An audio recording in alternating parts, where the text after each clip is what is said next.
Hello everyone, it's Channin here for Honeybee Stamps. In today's video, we are going to create this card featuring the new Hello Sweetheart stamp set and layering stencils. I'm going to share with you how to use subtle gradations to add lots of depth with the layering stencil set.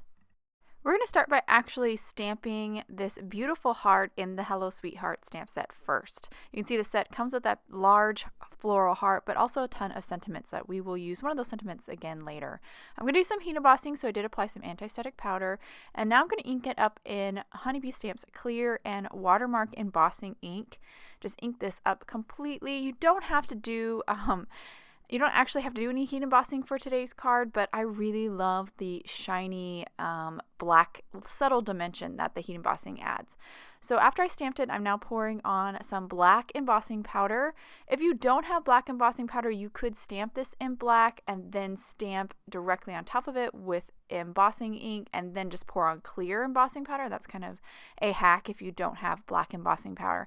And then I went ahead and just heat set that with my heat gun.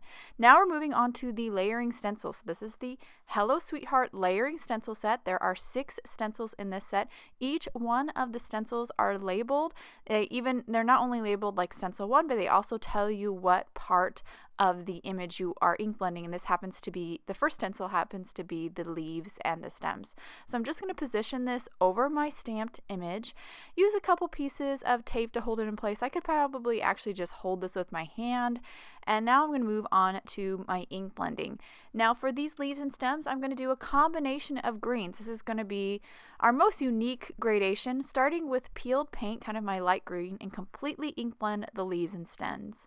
Then I'm moving on to pine needles, and here I'm going to partially ink blend. This is going to create a little gradation, and it's going to add more interest and shape to those leaves. And I'm only partially ink blending, like I'm aiming for the top of the leaves, but if I go a little bit beyond that, that's okay because they are tiny and small.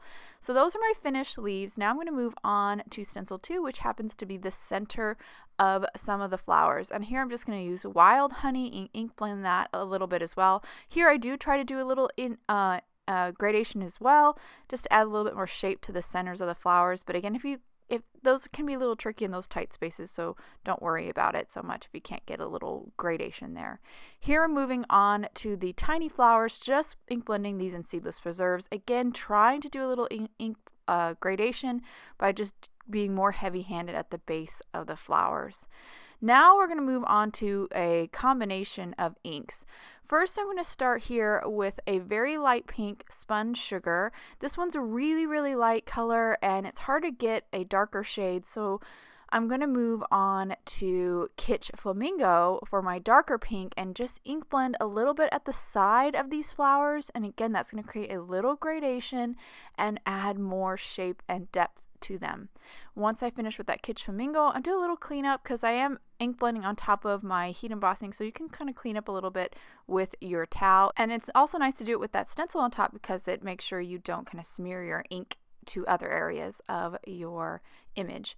Now for this stencil, I'm going to start with Abandoned Coral as my light shade, so similar to those pink flowers. I started with the light, and now I'm going to move on to a darker ink. This is Candied Apple, and I'm just going to ink blend the centers of the flowers with that to again create that really pretty gradation. Now these flowers actually have 2 stencils for them, so here's the second one. I'm going to do the exact same thing. I'm going to start with Abandoned Coral, ink blend them with kind of a base of that light red, and once I finish with that Abandoned Coral, I'm going to move on to Candied Apple and add a little bit of a gradation, a little bit of contrast to the edge of these petals, just to give it a little bit more shape and depth. And once I finish with that Candied Apple, I will actually be done with all of my ink blending on my flowers. It's such a pretty and easy way to add color to floral images. I love it, and you always get smooth, soft gradations. Ink blending is just really easy to get smooth gradations. So I went ahead and die cut this out with my matching die. Now I'm going to grab my white gel pen here and just add a little highlight here and there to these images. This is a step you could totally skip, but I do like the little addition to this. It just kind of steps it up one more notch and it kind of takes it away from just being ink blended flowers. Just adds a little bit of shine and more depth. So now that I've just about finished here with my white gel pen, I'm ready to move on to my card base. So I have an A2 top folding white card base. I'm going to have my heart pretty much in the center, but a little bit of an angle. And just to kind of break it up a little bit, I'm going to add these black splots or splatters. I'm using some Gonzai Tommy black watercolor to just add those. And I'm going to let that dry and now finish up with my sentiment. So I'm grabbing a sentiment from that Hello Sweetheart stamp set, and I'm going to stamp it and white heat emboss it onto some black cardstock, inking it up again in Honeybee Stamps clear and Watermark embossing ink. Just dip it into my white embossing powder and then heat set with my heat tool. And after I heat set that, I will die cut that out with the matching die. The die set for the heart also has all these dies for the sentiments as well, which I love. I love, love, love sentiment dies. They're just awesome. Okay, so I went ahead and die cut out, and I did add some foam adhesive to the backside of my sentiment and doubled up the end there with 2, and I also added foam adhesive to the backside of the heart as well, just add a little dimension.